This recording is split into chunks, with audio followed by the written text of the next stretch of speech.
मेरा नाम सीमा है और मेरी उम्र 19 साल है। मैं एक मिडिल क्लास फैमिली से हूं। अभी मैंने 12वीं की परीक्षा पास की थी कि मेरे लिए एक बहुत अमीर आदमी का रिश्ता आया, लेकिन वो लड़का मुझसे 20 साल बड़ा था। मैंने शादी के लिए मना किया, मगर मेरी माँ ने कहा कि इतना अमीर लड़का नहीं मिलेगा। मैं तुम्हारी जिंदगी बनाना चाहती हूं। मैंने पूरी जिंदगी गरीबी में काट दी। अब मैं नहीं चाहती कि तुम भी मेरी जैसी जिंदगी बिताओ और राजीव के साथ शादी करके तुम ऐश करोगी, पैसे में खेलोगी। मैंने माँ की बात मानकर राजीव से शादी कर ली, लेकिन शादी की पहली रात ही उसे मीटिंग के लिए बाहर जाना पड़ा और मुझसे बोला कि मैं सुबह तक आ जाऊंगा, तुम सो जाना और मेरा इंतजार मत करना। मुझे बहुत गुस्सा आया। शादी की पहली रात और ये मुझे छोड़कर चले गए। आज तक सब लड़के मेरे पीछे पड़े रहते थे, लेकिन मेरा पति, जिसने मुझे अच्छे से देखा तक नहीं। मैं कपड़े चेंज करके बाथरूम से बाहर आई तो देखा हमारा नौकर रामू दरवाजे पर खड़ा था और उसकी नजर मुझसे हट ही नहीं रही थी। मैंने कहा, क्या काम है? मेरे कमरे में क्या कर रहे हो? उसने कहा, मेम साहब बोलकर गए थे कि आपका ख्याल रखना, इसलिए पूछने आया हूं कि आपको कुछ चाहिए तो नहीं। मैंने कहा, नहीं, तुम जाओ, और मैं बाल सुखाने लग गई। मुझे लगा कि रामू चला गया होगा, लेकिन जैसे ही मैं दरवाजा बंद करने गई, मैंने देखा कि रामू दरवाजे के बाहर छुप कर खड़ा था। मैंने कहा, तुम अभी तक यहां हो? वो बोला, सॉरी मैडम, मैं बस आपको देख रहा था। ऐसा कहते ही वो वहां से चला गया। मुझे उसकी बात सुनकर गुस्सा आया और मैंने सोचा कि राजीव आएंगे तो सबसे पहले इसकी छुट्टी करवाऊंगी। कैसे कैसे नौकर रखे हैं। फिर मैं सो गई। सुबह राजीव मेरे उठने से पहले ही आ चुके थे। कपड़े चेंज कर रहे थे। जैसे ही वो बेड पर आए, मैं उनके करीब जाने लगी। वो बोले कि सीमा, मेरा सर दर्द के मारे फट रहा है, बहुत थक गया हूं, मेरे लिए एक कप कॉफी बना दो, फिर थोड़ा आराम कर लूंगा। मैं कॉफी बनाकर ले आई। मैंने देखा कि राजीव तो सो गए हैं। मैं वापस किचन में गई और गुस्से में आकर कॉफी का कप नीचे फेंक दिया।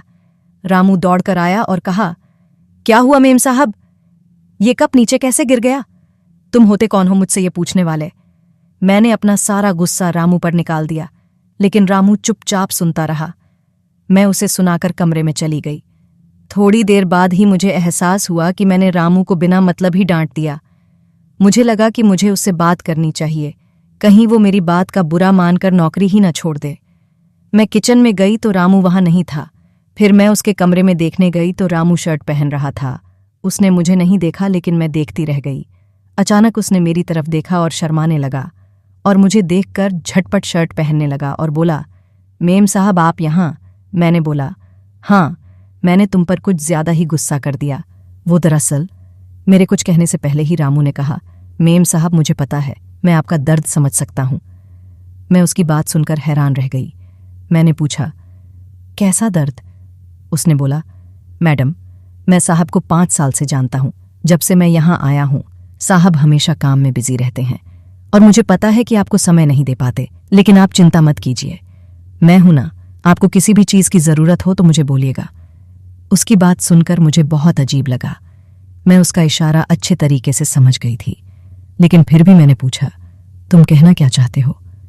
उसने कहा, मेम साहब, आप इतनी सुंदर और जवान हैं और कहाँ साहब, उनकी तो उम्र हो गई है, वह आपको वह सुख नहीं दे सकते जो एक पत्नी को चाहिए होता है। लेकिन क्या? इसके बाद रामू ने कुछ नहीं कहा। मैंने कहा, तुम्हारा दिमाग खराब है, तुम जो काम करते हो चुपचाप वही करो, मेरे पर्सनल मामले में दखल मत करो। अगर आज के बाद तुमने ऐसी कोई बात की तो मैं तुम्हारी राजीव से शिकायत कर दूंगी। उसने कहा, सॉरी मेम साहब, मैं तो बस ऐसे ही, मुझे माफ कर दीजिए। उसके बाद से रामू ने मेरी तरफ देखा तक नहीं, लेकिन मैं मन ही मन रामू के बारे में सोचती रहती थी। मेरे पति को तो काम से फुर्सत ही नहीं होती थी। देर रात तक काम करते रहते और फिर सो जाते हैं, सुबह ऑफिस चले जाते हैं। मैं जब भी उनके करीब जाने की कोशिश करती, वह कहते कि मैं बहुत थक गया हूं, मुझे कहकर सो जाते। ऐसे ही 1 महीना बीत गया। अब मेरे सब्र का बांध टूट चुका था। मैं रामू के पास गई। रामू कोई काम कर रहा था। मैंने रामू को कहा कि तुम उस दिन क्या कह रहे थे?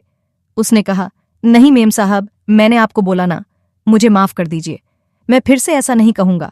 मैंने कहा कि मैं तुमसे गुस्सा नहीं हूं, तुम जो कह रहे थे वह मुझे मंजूर है।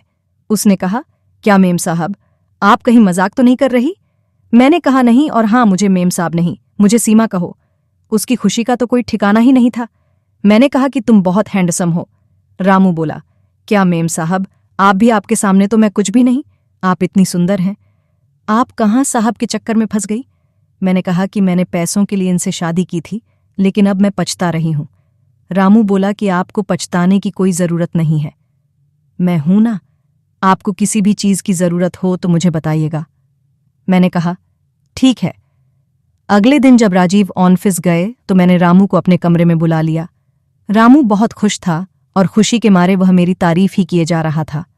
आज पहले दिन मैं भी इतनी खुश थी। हम अभी बैठकर बातें ही कर रहे थे। इतनी देर में राजीव घर आ गए। राजीव ने कमरा खोला और देख लिया कि रामू और मैं एक साथ बैठे हैं। राजीव ने गुस्से में आकर रामू को कहा, तुम यहां पर क्या कर रहे हो? रामू डर के मारे हकलाने लगा और बोला, साहब, मैं तो बस ऐसे ही, मेरे पति को मुझ पर शक हो गया। लेकिन जैसे तैसे मैंने बात को संभाल लिया। कहा कि मैंने ही रामू को बेड पर बैठने के लिए कहा था। वह रामू के पैर में बहुत दर्द हो रहा था, उससे काम नहीं हो रहा था। मैंने कहा कि कुछ देर आराम कर लो, और हम तो बस आपके बारे में ही बातें कर रहे थे। मेरे पति इतना सुनने के बाद कहने लगे कि मेरी एक फाइल घर पर रह गई थी, मैं वह लेने आया हूं। वो लेकर चले गए। अब मैं और रामू कमरे में अकेले थे, हमारे बीच में कोई नहीं था, और ऐसे ही मेरी और रामू की नज़दीकियां बढ़ने लगीं। शाम तक हम कमरे में ही रहे। फिर राजीव जब शाम को वापस आ गए तो मैं कमरे में सोने चली गई। जब मैं कमरे में सो गई थी तो अचानक रामू वहां पर भी आ गया और मुझे कहने लगा कि आज जो कुछ भी हुआ उसके बाद मैं तुम्हारे बिना रह नहीं पा रहा हूं। और फिर मुझे अपने साथ कमरे में ले गया और वहां पर हमने पूरी रात एक साथ बिताई। और ऐसे ही मैं अपने पति से छुप छुप कर रामू से मिलती रहे। लेकिन सच एक ना एक दिन तो सामने आ ही जाता है। एक दिन ऐसे ही मैं और रामू दूसरे कमरे में थे और मेरे पति की नींद खुल गई। हमारे कमरे का दरवाजा भी बंद नहीं था। उसने मुझे और रामू को एक साथ देख लिया और फिर जो हुआ उसके बाद मेरे पति ने कहा कि तुम्हें शर्म नहीं आई, मेरे पीठ पीछे तुमने ये सब किया। मैंने कहा, तुम्हें और क्या करती? राजीव बोले, क्या तुम्हें इतना भी सब्र नहीं था? ठीक है, तुम्हें जो करना है तुम करो, लेकिन मेरे घर से बाहर निकल जाओ और अपने इस रामू को भी साथ में लेकर जाओ। मेरे पति ने मुझे घर से बाहर निकाल दिया और रामू अपने घर चला गया। मैं अब अपने घर वापस गई तो मेरी मम्मी ने मुझे वहां से भी निकाल दिया। कहा कि इतनी मुश्किल से तुम्हारी शादी की थी, अब फिर से मैं यह बोझ नहीं सह सकती। फिर मेरे पास एक ही रास्ता था, मैं रामू के घर चली गई।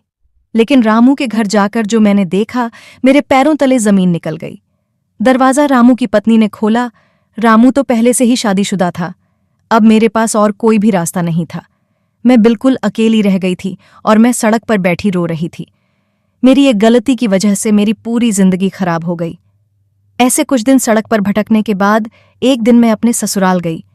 वहां पर मैंने पूछा, राजीव कहाँ है? तो गार्ड ने बताया कि साहब तो ऑफिस है। मैं उनका इंतजार करने लगी। इंतजार करती करती मैं गेट पर ही सो गई। राजीव जब तक घर पर आए बहुत अंधेरा हो चुका था, मुझे पता नहीं था मैं कहाँ हूं। जब मुझे होश आया तो मैंने देखा कि मैं अपने कमरे में थी और मेरे पास राजीव थे। मैंने राजीव के पैर पकड़कर उनसे माफी मांगी। राजीव ने कहा कि मैं तुम्हें माफ तो नहीं करना चाहता, लेकिन तुम्हारी ऐसी हालत देखकर इंसानियत के नाते मैं तुम्हें घर में रख रहा हूं। और यह कहकर वह दूसरे कमरे में चले गए। लेकिन मेरे लिए इतना ही काफी था कि मुझे रहने के लिए एक घर मिल गया। अब मैं राजीव को भी धीरे धीरे मना ही लूंगी। मेरे पति जैसे भी थे, एक अच्छे इंसान थे और धीरे धीरे सब ठीक भी होने लगा। हम दोनों में पति पत्नी का रिश्ता भी बन गया।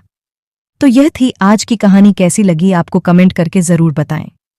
कहानी अच्छी लगी तो वीडियो को लाइक और चैनल को सब्सक्राइब करें। धन्यवाद।